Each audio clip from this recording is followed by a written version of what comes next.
Tēnā tātou e te iwi kua roha nui West tōku ingoa. I'm an associate for Centre for Social Impact in Uri of Aotearoa Waka, living in Rotorua from Tūhorangi Ngāti Wāhi o Ngāti Whakauē me Ngāti Rangi Wewehi. And today I am joined by Shawn Wimalaratne. Kia ora, Shawn. Kia ora, aroha nui. How are you? I am great, thank you. Thanks so much for joining us. And I am going to give you a little bit of an introduction. So Shawn is Sri Lankan born, Aotearoa based changemaker dedicated to equity, storytelling and systems transformation. As the co-chair of Rainbow Youth, Shawn brings their queer, non-binary, migrant lived experience into national conversations on wellbeing and belonging. Their mahi centres on championing rainbow whānau, ethnic communities and those navigating the margins through human rights advocacy, culturally grounded engagement and creative storytelling. Guided by compassion, kaupapa Māori values and a commitment to collective liberation, Shawn strives to build systems where everyone can belong, thrive and be seen. What a beautiful bio that is, Shawn. No mai, whakatau mai. Awesome to have you join me today. Kia ora, kia ora. Thank you for the lovely intro. Let's dive straight into it. So Shawn and I had a little discussion prior to this webinar, and I got a little taste for their life, and it was just so interesting. And one thing I really was particularly interested in is kind of this conversation around leaders and burnout. And you know, as a community leader and academic, what do you, Shawn, think it looks like for our leaders to regulate their nervous systems, and what benefits come from that? Kia ora, patai pai. Thank you for that question. I feel like my answer to this changes every day as I also grow my own understanding of what that looks like. And I think the first step for me, so I'll speak from a very personal view and what I've experienced in rather than from the outside, but it's firstly, I believe acknowledging that for those who work in the community, especially with lived experience, we are almost fueled by trauma that informs our practices, and it's kind of like agreeing to understand that sometimes we will F up, we will project our insecurities, we will come to defense, we will raise our voice, we will like give the side eye. And the moment we kind of like acknowledge that and give space for people to feel safe to kind of like not have such a polished response to things and not have such a polished, like, you know, politician, like not everyone's got a comms person behind it, they're giving them a script. So I think having a bit of empathy in that we don't have it perfect, we are all still human beings, even looking up to our rangatira, like they are also living a life for the very first time. Like if there's someone who's in their 50s, they're 50 for the first time in their life. They don't know what they're still navigating this waka, right? So I think acknowledging all those lovely things, and then once you understand that where my next step is to radicalize my own self-care and shifting from a point of view of self-maintenance. And when I mean by self-maintenance, I was in a part of my life for the last few years where I go to the gym, I'd eat healthy, do the 5 a.m. hot yogas. I'm like, that was actually burning me out because I'm like, I thought of that as like a tick box, as like, oh, I need to do this to be well at my job. It was almost just like oiling a really broken machine with really shitty oil. Sorry, swearing. But and I'm in this phase of my life where I'm trying to transform my thinking and like what does self-care look like? I just really want to like divorce the idea of urgency in this sector, like really remove myself for like, we don't have to be a booked calendar, really busy, don't have to be at all the kaupapa. Like I'm trying to like promote the idea of like, let's fill our glasses first before we can serve others. Otherwise we'll be serving them from a very trauma informed space and trauma led, whereas I'd love to be trauma informed, healing led. Hope that answers your part.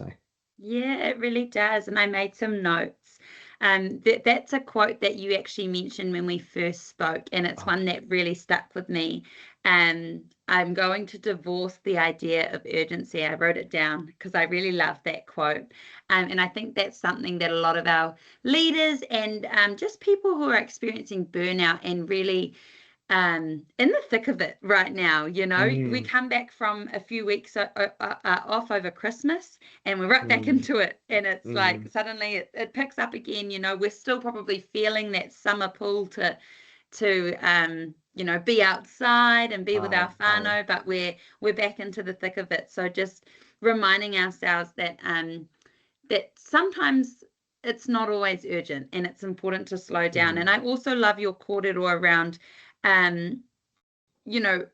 really sitting down and deciding what self-care actually looks like, and does it really look like the 5 a.m. hot yoga, or does it look like unpacking your trauma and actually just being gentle with yourself and slowing down. And like a main message I got from your response as well was just the importance of having empathy and letting ourselves be human. Yeah, we're not machines, we're not spreadsheets. Yeah, what a beautiful, beautiful kōrero. And also just thinking about your roots in Sri Lanka. You were born in Sri Lanka and you've called Tāmaki Makaurau home for many years now. What to you is the importance of whakapapa being a tauiwi living here in Aotearoa?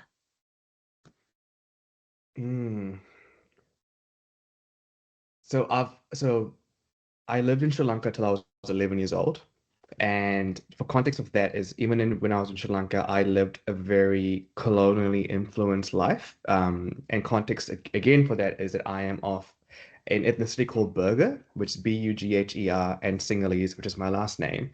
And in a Burgher community, we are often taught really, and lived like we, still under the British influence. We love the Queen, love all what they did, the road, and I lived in the disguise. And then coming to Aotearoa for the first time, I was a person of color. I was like, "Whoa, I'm different." And then understanding the kaupapa Māori efforts and te ao Māori efforts to decolonize was a huge thing for me, and really understanding whakapapa beyond my learned experience, what actually lies beyond this weird smoke screen of what's comfortable. I can tell you right now, I'd probably be more comfortable accepting all these colonial influences, but I needed to get into a bit of discomfort to understand who I am, so that I can truly understand what my tauiwitanga is in Aotearoa. I feel like we're in a bit of a catalyst right now of race relations, race wars, politicizing race in Aotearoa. And I feel like that sometimes that when you fear another person's race, it means you're not secure in your own. Where do your bones lie? Where do your ancestors lie? We all have beautiful whakapapa. We all have many stories that make us that's not only exclusive to Indigenous people. All of us carry all those stories, and it's really important to understand that. And that shifted for me a lot last year when I took a 6-week trip to Sri Lanka to be a part of this program called Project Roots that supports diaspora to return back home and do more active participation in communities, and in not a savioristic way as well. In more how do we, and also hang out with people my age, because often when I would go revisit Sri Lanka with my parents, it was always with some auntie or uncle. It was very removed. It was almost like we're carrying this world with us. I am at the age now I want to break that comfort, break that world that I carry with me, and really understand my whakapapa. And that also, and to credit the teachers I've had over the last 2 years of learning te reo, that actually inspired me, because we spent the first 3-4 months learning about pepeha, and not only the importance of saying it, but also why do we say it? What lies between the words? The O and R category. What's toku? What's taku? Really understanding relationships, open my mind up. I'm like, wait, who am I? To be really cheesy about it. So I often end my pepeha with ki tēnei waiwai, ki Sinhalese, ki tēnei waiwai, ki whakapākehā ki tēnei tīna ngā tangata tiriti. So I'm trying to cross these different worlds at the same time and being okay with it. And I think that's important for Toby. I think what you understand is that you can do both at the same time. You don't have to pause one to do another. And they actually speak to each other and that's what's so beautiful about Aotearoa, especially living in Tāmaki, is such a bubble of diversity. Yeah, I'm going to stop talking before I ramble, but full stop.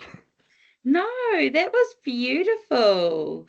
I made a few notes again because you just dropped these like nuggets of wisdom so casually.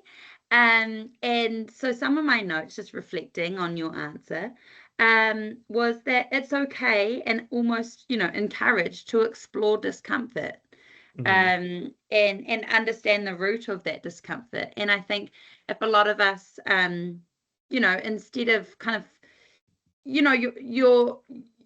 you shone a light on it when you talked about some of the uncomfortable race discussions that have been happening across the motu, and maybe when we are quick to judge or shame, maybe it's a projection of something within ourselves, and a longing to understand or belong a little bit more. And I love that you studying Te Reo Māori actually led to a stronger sense of belonging and understanding of your own whakapapa. So what a beautiful full circle journey. Yeah, awesome. I really enjoyed. You just took us on this beautiful little hiding out there. And final part, because these are short and sharp webinar to get to know these awesome leaders. And I should mention that Shawn, alongside many others, is a part of a Poutuara leadership circle, and that the Centre for Social Impact is holding. So a space for leaders to connect, to form relationships. There's a bit of a tuakana taina theme happening, whether there's some more established leaders learning off emerging leaders and vice versa. So you're being a part of that circle, and I'm just thinking, you're a leader in your own right, you're an academic in your own right, and what formative experiences, or they may not be experiences, they may be people, do you think shaped you as this leader that you are today? I'm still feeling a little bit allergic at the being called a leader, but I know that's for me to unpack and for me to address my own trauma. So acknowledging that and putting it aside. I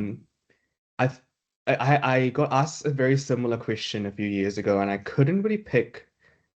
So I have 2-point answer to this. The first point of answer is that the question I was asked 2 years ago, I was asked who inspires you to become a leader and push on. And I don't know if you know much about Sri Lanka's history. It's been through like a lot in the last, not only centuries, but also in the last probably 30, 40 years. Wars, bombings, natural disasters, as recent as the flooding recently, late last year. And I think Sri Lanka as a collective people and the resilience they hold and the harmony and empathy and joy they still like that is captured within the society inspires me. And I think going back to Sri Lanka last year really reminded me that we need to celebrate where we are at the moment. And I think acknowledging there's a lot to do in Aotearoa, but also acknowledging that there is a lot of wins we can enjoy. And I'm really big on people who work in community advocacy, non-for-profit sector, stopping and enjoying the fruits we help grow. And it's not, and I think let's sustain ourselves with our own wins. So that's one collective that inspires me. Another person that inspires me is my late grandmother. She passed away 3 years ago. I'm the oldest grandchild, and I was always her favorite. And it was just silent acceptance from her. Obviously, I didn't know the words to come out at that age, and I wasn't really ready to come out to her, but she was never one to shun me from being more feminine, from being more putting her lipstick on and doing her eyebrows and going through her closet. And I think there is that silent empowerment and this goes to me personally, that not all allies need to be someone who walks down the Pride Parade with a rainbow flag. Allies can live within us in our communities that just don't even need to talk about it, just like accept you for who you are just by like silent affirmation. Mm. And last year I had a full circle moment where I got really emotional that she's gone, and because it was one of the first times I returned home and she wasn't no longer there to visit.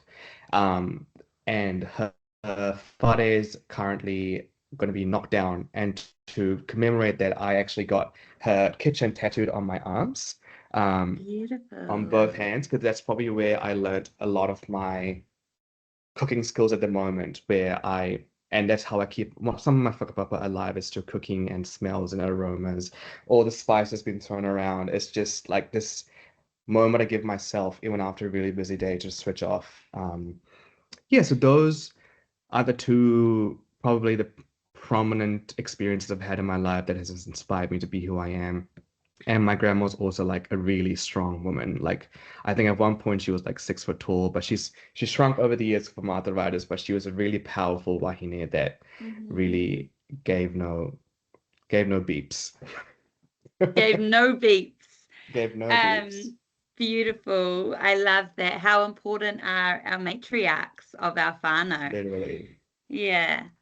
Um, and my capture, my quote of that answer was, let's enjoy the fruits we help grow and let our wins sustain us. And as someone who works in the non-for-profit space, I can really see the value in that, because I think we can get stuck just in the Mm, slog of it all. yeah. But really, when you take a step back, and obviously you do so much work in the community, and that's why, you mentioned you shy away from that leader word, that L word, but really like acknowledging the work that you do in your community, and your work as a silent ally. You talk about how your grandmother really, just that silent but steady support, how that Mm, enabled you to kind of step into yourself. mm. I have no doubt that you have been that person for a lot of people in your community. So, yeah, really own that L word. And yeah, I will walk away from this kōrero thinking about some of those golden nuggets you've dropped. Yeah, so thank you so much for your time today, Shawn, and I'm sure we will see more of you on our website soon. Kia ora. Tēnā koe.